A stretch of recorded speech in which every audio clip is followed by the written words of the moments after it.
Assalamualaikum warahmatullahi wabarakatuh. Masih bersama channel pukul 3 pagi. Kali ini kita akan menceritakan sebuah kisah mistis yang berjudul Wadul Diri, Menumbalkan Diri Sendiri, yang ditulis oleh Agil R. Saputra. Dan sebelum kita masuk dalam ceritanya, buat kalian yang belum subscribe channel ini, tekan tombol subscribe-nya terlebih dahulu dan tekan tombol notifikasinya agar kalian tidak ketinggalan cerita terbaru dari pukul 3 pagi. Tidak usah lama-lama, mari kita masuk dalam ceritanya. Cerita ini berdasarkan kesaksian dari Pak Suwondo, nama samaran, yang mana beliau adalah sahabat teman dekat sang pelaku pesugihan. Sebut saja Pak Supardi. Klimaks dari cerita ini terjadi di antara tahun 1989 sampai 1990-an. Tahun 1965, Supardi bisa disebut tahun ini adalah tahun yang sangat kelam bagi Supardi kecil. Ayah Supardi ikut keciduk dalam operasi pemberantasan PKI dan tidak kembali lagi.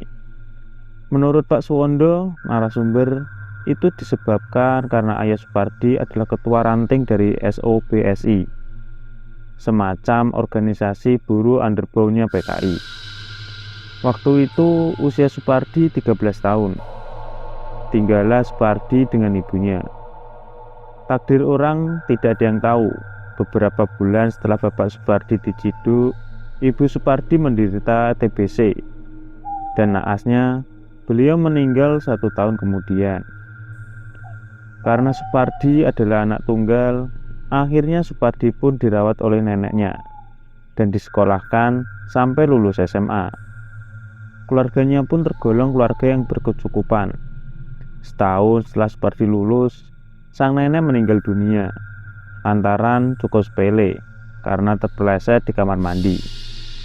Sebenarnya Supardi masih mempunyai paman, tapi entah kenapa dia menolaknya untuk sekedar menopang Supardi yang baru saja beranjak dewasa, dengan alasan takut terbawa kasus ayahnya, dan tinggallah Supardi seorang diri di rumah neneknya.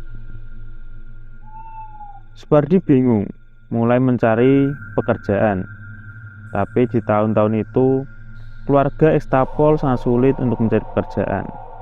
Jangankan lulusan SMA, sarjana pun juga sulit kalau keturunan ekstapol. Bertemulah Supardi dengan sahabatnya, yaitu Suwondo. Waktu itu Suwondo teman sebayanya satu desa yang berteman dengan Supardi, walaupun sebenarnya orang tua Suwondo melarangnya.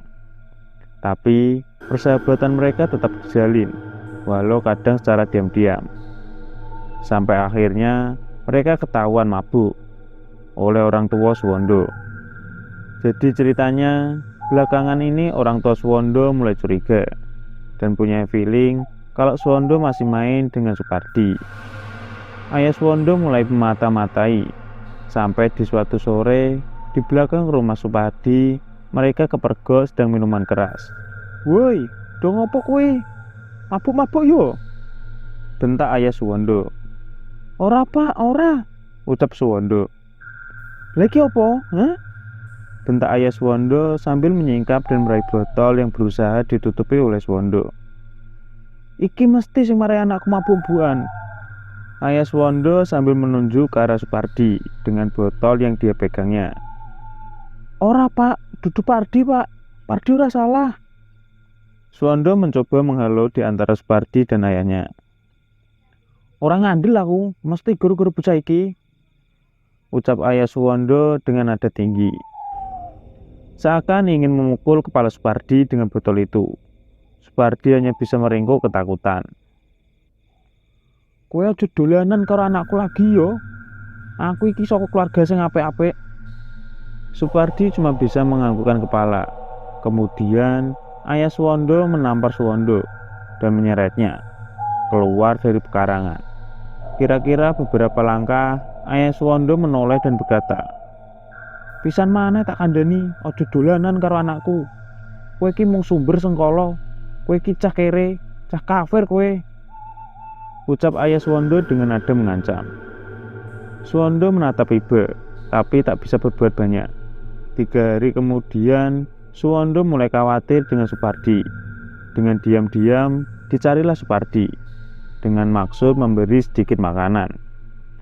Suwondo merasa sangat bersalah dan ingin minta maaf atas perkataan bapaknya. Suwondo mencari-cari dan bertemu di suatu makam desa. Terlihat Supardi tertidur memeluk kuburan ibunya. Suwondo pun menghampirinya. "Di, Pardi, tangi wi. Wis jam 09.00 iki. Tang tangi." "Oh, alah kowe tondo. Enak apa?" ucap Supardi. "Cepet, ndang mangan iki sik, ndang mangan sik," kata Suwondo. Sambil makan, Suwondo minta maaf. "Di, aku njaluk sepuro yo wingi bapakku ngomong ngono," ucap Suwondo. "Ora apa-apa, halah kok biasa ae kok sopai," ucap Supardi. Mereka pun mengobrol seperti tidak terjadi apa-apa. Pertemanan mereka pun masih berlanjut secara diam. Sampai akhirnya, kira-kira di tahun 70-an, Supardi merantau. Rumah nenek Supardi pun dikontrakkan. Supardi berangkat. Sejak saat itu komunikasi Suwondo dan Supardi terputus. Sampai akhirnya 3 tahun kemudian Supardi pulang kampung. Tepatnya saat Lebaran. Di sini tampilan Supardi sudah berbeda. Di jalan desa Suwondo, melihat Supardi berjalan dengan seorang wanita. Dandanannya rapi, orang sukses. "Weh, Pardi, piye kabare? Saiki sukses yo. Terus apa iki? Calonmu mesti," sapa Suwondo. "Api dap, iki calon bojoku," ucap Supardi dengan nada sinis. Dia pun berjalan melewati Suwondo dan menuju rumah neneknya. Suwondo merasa Supardi sudah berubah, bisa dibilang agak sombong. Hari raya ke-7, Suwondo melihat Supardi berkemas bersama calon istrinya dan menghilang lagi. Mungkin dia punya bisnis yang harus diurus di tempat perantauannya. Walau bisa dibilang sekarang Supardi agak songong. Suwondo tak pernah menaruh benci kepadanya. Justru kadang dia mikir Supardi masih sakit hati dengan kata-kata bapaknya waktu itu. Sementara Supardi di perantauan, terlihat ada aktivitas pembangunan di rumah neneknya Supardi. Sepertinya sedang direhab. Setiap sore, Suwondo selalu jalan-jalan dan melihat aktivitas pembangunan di rumah Supardi itu. Dilihat dari strukturnya, sepertinya rumah itu akan dibangun menjadi rumah yang sangat megah. Benar saja, setelah bangunan itu selesai, rumah itu menjadi mewah. Bisa dibilang rumah paling megah di desa itu. Sekira 2 tahun kemudian, Supardi pulang, masih dengan wanita yang sama, tapi dengan keadaan perut membesar. Sepertinya sedang hamil. Kebetulan umur kehamilannya bareng dengan istri Suwondo. "Oh Supardi, wis nikah yo saiki awakmu." Supardi pun mulai menetap di desa itu. Tahun demi tahun, dia semakin berkembang, semakin kaya. Setiap ada motor terbaru, dia selalu beli.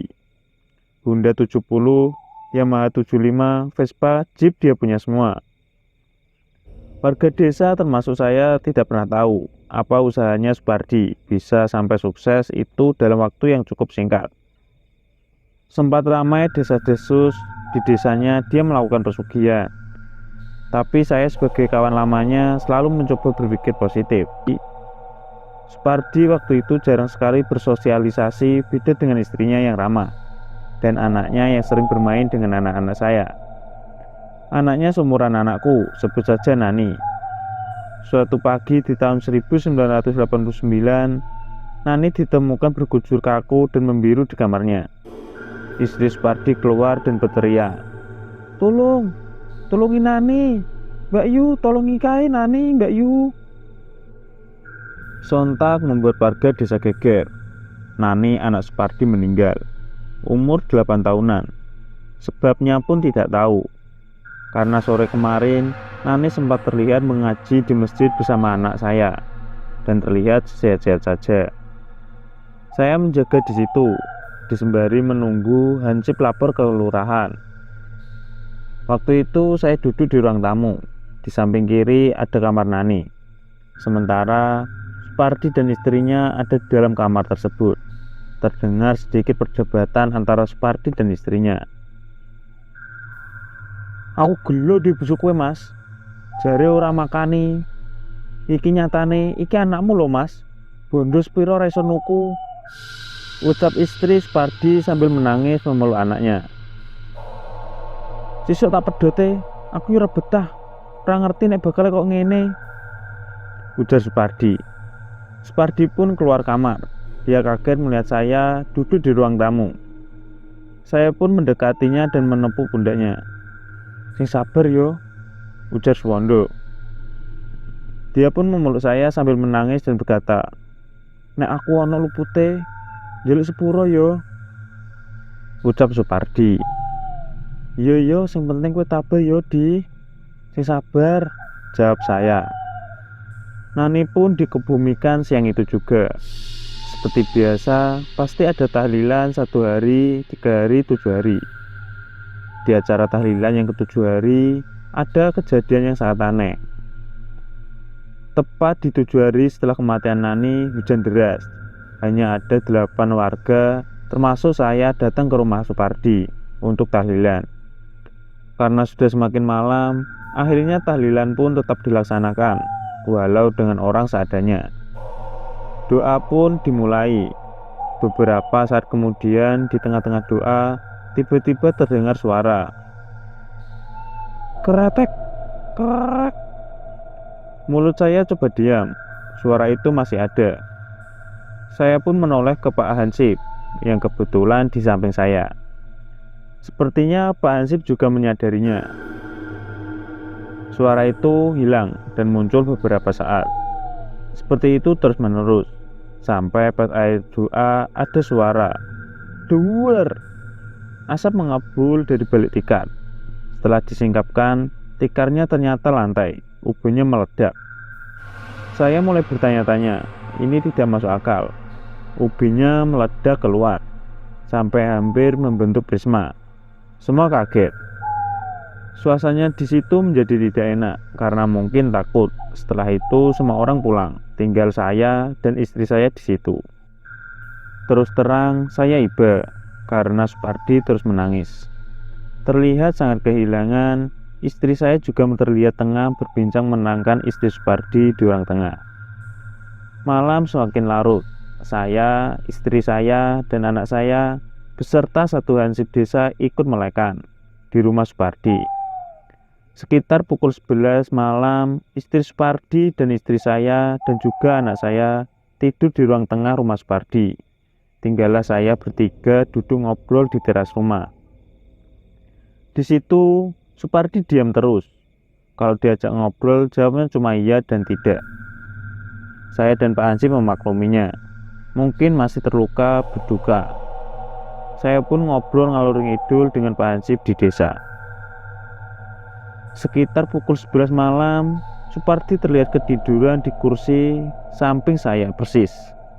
Mungkin dia sudah kecapean, batin saya.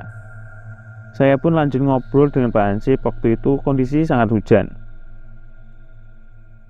Saya dengan asing ngobrol, tiba-tiba ada suara menangis seperti anak kecil.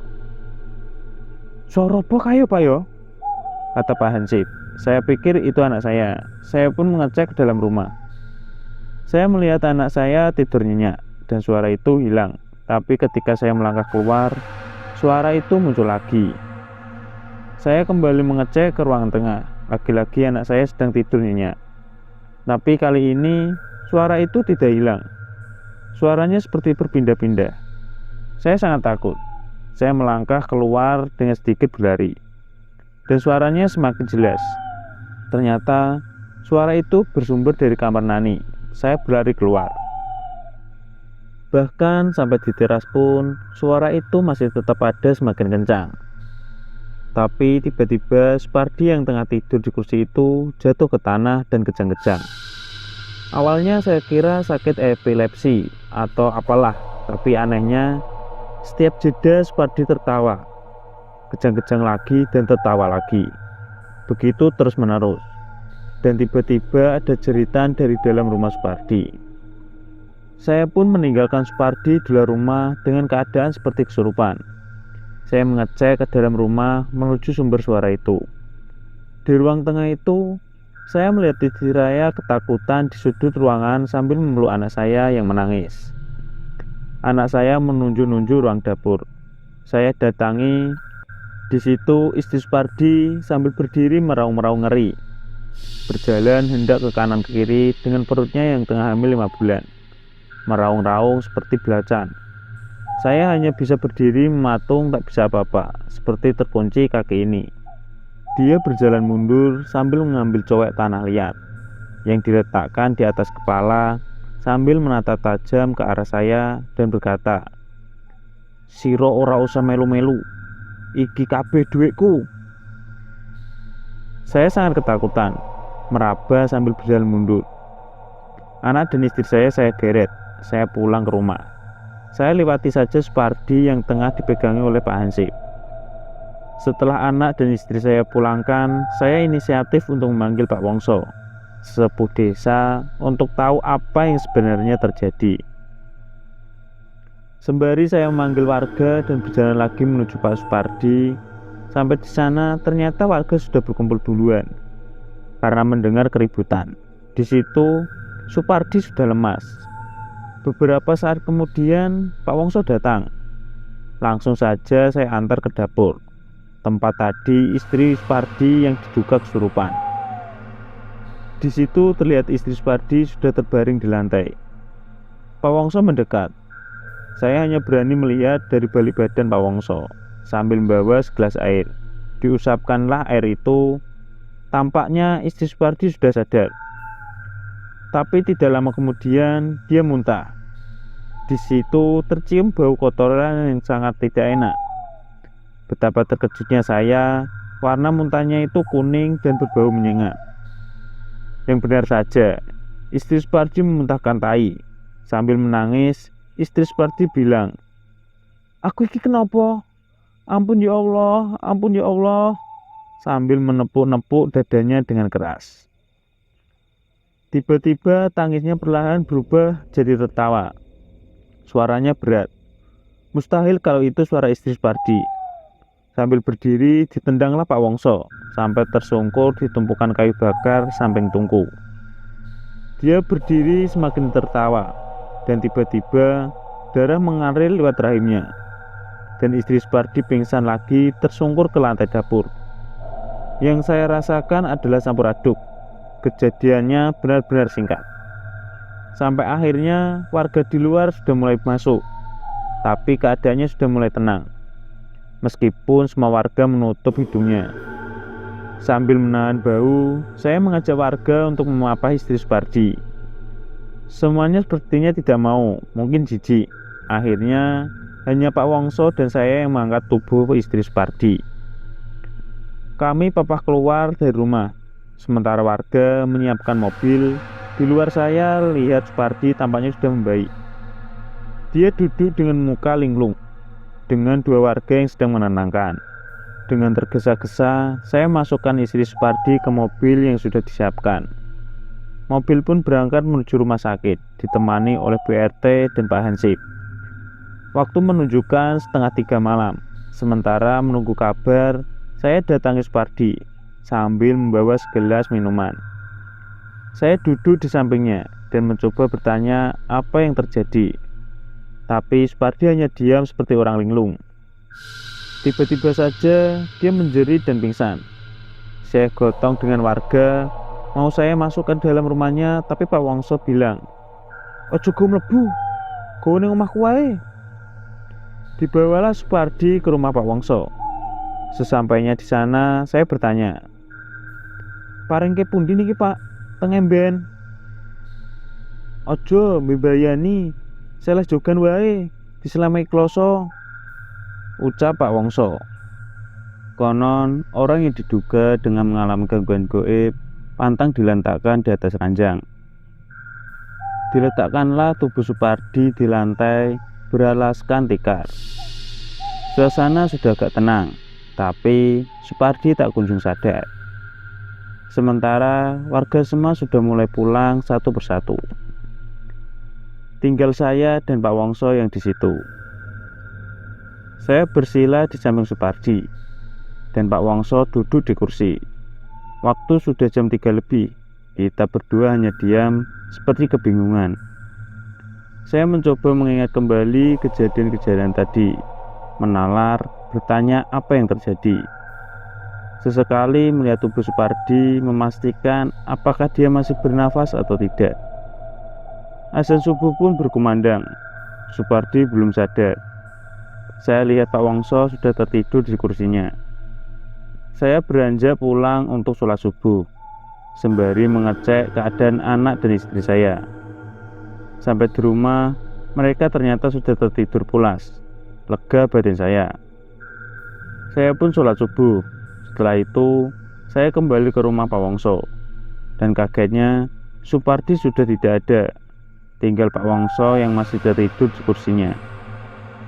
Saya coba membangunkan. Pak Wongso. Pak Wongso. Itu sekitar jam 4-an lebih. Pak Pardi tepundi nggih? Waduh, ciloko iki, jawab Pak Wongso. Saya kebingungan. Saya cari di sekitar rumah tidak ada. Saya coba menuju rumah Supardi, tapi di ujung jalan saya melihat Bu RT tergopoh-gopoh menghampiri saya. Dan dia bilang istri Supardi meninggal 30 menit setelah sampai di rumah sakit. Begitu juga janinnya, karena pendarahan parah. Bu RT berkata jenazah sedang dalam perjalanan, sudah dimandikan dan dikafani. Dengan alasan medis, jenazah tidak boleh dibuka. Saya kembali menuju rumah Supardi, sembari Bu RT memberitahu warga untuk mempersiapkan pemakamannya. Sampai di rumah Supardi, semua tampak sepi, hanya pintu yang belum ditutup. Saya masuk berjalan pelan sambil memanggil nama Supardi. Sampai di ruang dapur, terlihat Supardi sedang membersihkan sisa-sisa kotoran yang tadi dimuntahkan istri Supardi. Baunya masih menyengat. Supardi menangis tak bersuara. Dia terlihat sesenggukan. Saya benar-benar tak tega. Saya tidak tahu bagaimana saya memberitahu kalau istrinya sudah meninggal, sementara anaknya juga baru saja meninggal kemarin. Supardi menegakkan kepalanya dan berkata, aku wis ngerti, iki pancen salahku Gusti. Supardi histeris. Saya papa dia keluar rumah. Di depan sudah ada beberapa warga berkumpul merapikan kursi-kursi. Singkat cerita, jenazah pun datang. Jam 9 pagi, istri Supardi dimakamkan. Prosesi pemakaman berjalan lancar dan sewajarnya. Hari pun berlalu. Tahun-tahun berlalu. Semenjak kejadian itu, Supardi berubah menjadi lebih ramah dengan saya. Tapi beberapa kali Supardi membuat saya penasaran. Dia selalu ingin mengomong sesuatu ke saya, tapi selalu tidak jadi. Dan itu berkali-kali. Isu-isu Supardi pamekan, memuji iblis istilah Jawa, mulai bertebaran sejak kejadian itu. Ditambah lagi warga-warga yang cocok logi semakin liar. Ditambah sejak Supardi dan keluarganya kembali di desa, tercatat ada sekitar 30 orang meninggal, termasuk anak dan istri Supardi. Semuanya wanita. Saya waktu itu masih belum percaya. Dan setelah kejadian itu juga ada 24 orang lagi meninggal. Itu dalam kurun waktu kurang dari 2 tahun. Isu-isu semakin kuat, tapi seperti itu kan sulit sekali dibuktikan. Saya juga belum begitu percaya. Ditambah lagi sekarang Supardi semakin miskin. Harta-hartanya sedikit demi sedikit dijual.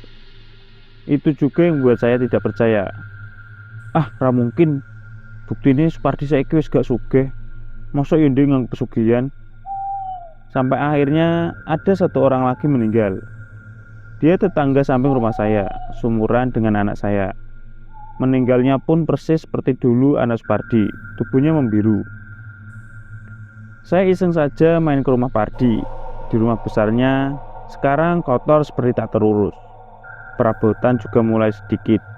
Garasi kosong melompong, hanya tinggal 1 motor Honda C70. Itu tahun 1989. Saya duduk mendekati Pardi yang sedang melamun di ruang tamu. Tanpa berkata-kata, tiba-tiba Supardi menangis. Saya bingung, kenapa orang ini tidak mau bercerita. Akhirnya dia bercerita. Sekitar 10 tahun yang lalu, 1970-an, dalam perantauan, Supardi ditawari pekerjaan di sebuah pabrik vanili di daerah Nganjuk. Dia dijanjikan jadi mandor dengan gaji 1.500 per hari. Di tahun itu, gaji segitu sangatlah banyak. Awalnya Supardi ragu, tapi si penawar pekerjaan ini terus meyakinkan, dengan syarat harus membayar uang pendaftaran 30.000. Supardi pun menjual emas milik almarhum neneknya, dapat 25.000, dan menjual kambingnya 10.000. 30.000 dikasih ke calo dan 5.000 buat ongkos perjalanan sampai ke Nganjuk. Sampai di sana tidak ada yang namanya pabrik vanili. Supardi ditipu. Supardi yang putus asa dan ingin pulang lagi, tapi di jalan bertemu Gondes. Gondes ini profesinya sebagai makelar dukun. Di jalan itu, Supardi yang putus asa akhirnya cerita ke Gondes itu. Diajaklah Supardi ke Alas Purwo, Banyuwangi. Supardi tidak tahu. Dia taunya mau diajak kerja. Supardi bilang ke Gondes kalau dia sudah tidak punya uang lagi. Walaupun sebenarnya masih ada sisa, tapi Supardi takut ditipu. Ternyata Gondes tidak ingin minta uang. Dia cuma ingin mengajak Supardi ke Alas Purwo. Engko uripmu pasti penak, ora sebab kekurangan. Gondes meyakinkan Supardi. Singkat cerita, sampailah mereka di Alas Purwo.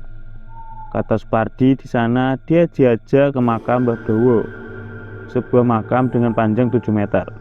Disebut kata Gondes, isi dari makam tersebut bukanlah jenazah manusia, melainkan sebuah tombak pusaka.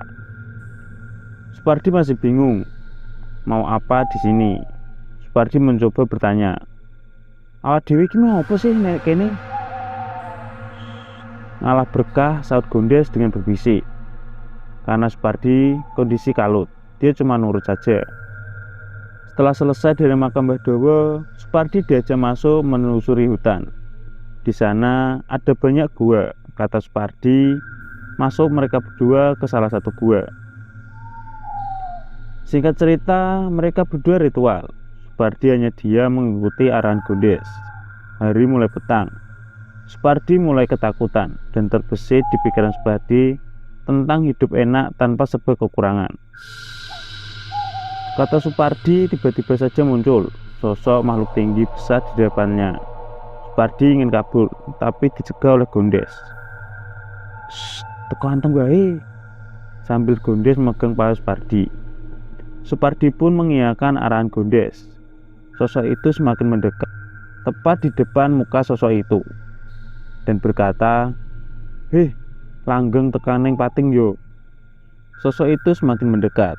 Tepat di depan muka sosok itu berkata, "Heh, langgeng tekaning pati yo." Gondes menyenggol Supardi. Terbatas Supardi menjawab, "Nggih." "Heh, langgeng tekaning pati yo," sambil menyerahkan sesuatu kedua tangannya kepada Supardi. Sesuatu itu adalah sebuah kotak dan kendi kecil seukuran mangkok. Refleks Supardi menerimanya, dan celap, semua menjadi gelap. Supardi seperti tertidur, dan ketika mata terbuka, ternyata hari sudah siang. Dan anehnya, Gondes sudah tidak ada di tempat itu. Dia menghilang, katanya sampai sekarang dia tidak pernah bertemu lagi. Supardi menoleh ke kanan kiri, ada kotak dan kendi di samping kanan kirinya. Wah, berarti orang ngimpi ki. Dia pun berjalan keluar dengan membawa kendi dan kotak itu. Singkat cerita, ternyata kotak itu berisi uang yang akan bertambah setelah diritualkan. Dan kendi kecil itu berisi beras, yang mana beras itu tidak pernah habis.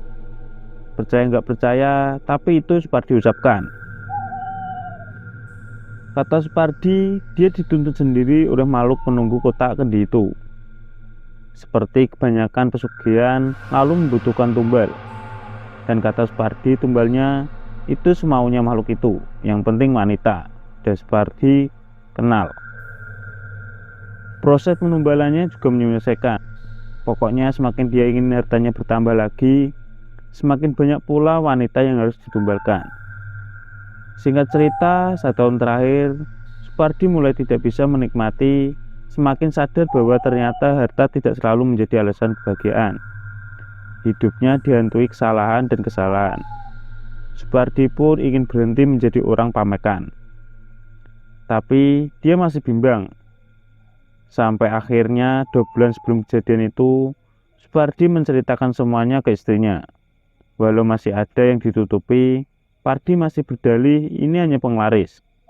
Profesi Supardi adalah berantai sapi. Tidak ada tumbal katanya, tapi istri Supardi tetap ingin dihentikan. Rasa nggo koyo ngono kuwi, Mas. Dosa musyrik kuwi, kata istrinya. Supardi cuma bilang, "Iya." Tak disangka, perdebatan kecil dengan istri itu menjadi Supardi mantap untuk menghentikan semua itu. Dengan sepenuh hati, sebulan sebelumnya, kejadian mengerikan itu, Supardi mengatakan penunggu kota dan kendi itu untuk berhenti. Tapi penunggu itu malah menjadi marah dan mengatakan bahwa Supardi ingin berkhianat. Karena di perjanjian saat pertama Supardi di Alas Purwo adalah langgeng nganti tekaning pati, yaitu abadi sampai mati. Makhluk itu marah dan mundur menghilang, sampai akhirnya semua terjadi dari anaknya ditemukan biru. Istrinya muntah kotoran, pendarahan, keguguran dan mati. Setelah itu kotak itu sudah kosong, tak bisa lagi mendatangkan uang. Begitu juga kendinya. Berasnya tak bertambah lagi. Supardi pun tak pernah ritual penumbalan lagi, tapi tumbal tetap harus ada, walaupun Supardi sudah tidak bisa mendapatkan hasilnya. Dari itu, sebelum ada orang yang akan mati, dia didatangi makhluk itu dalam mimpi yang selalu berkata, "Iki tak pangan," sambil melihatkan wajah sang tumbal. Itu berulang puluhan kali, dan tumbalnya hampir semua adalah orang satu desa. Saya berkedip ngeri antara percaya dan tidak percaya. Sangat marah tapi tidak tega. Saya bertanya, "Terus mek tekan kapan ngene iki?" Tak terasa saya ngobrol sampai larut malam. Tapi saat itu saya masih belum percaya sepenuhnya.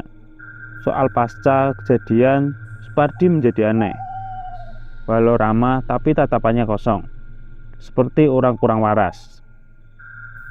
Saya pun pamit pulang. Di depan pintu, Supardi bilang, "Di ngapura sing akeh yo."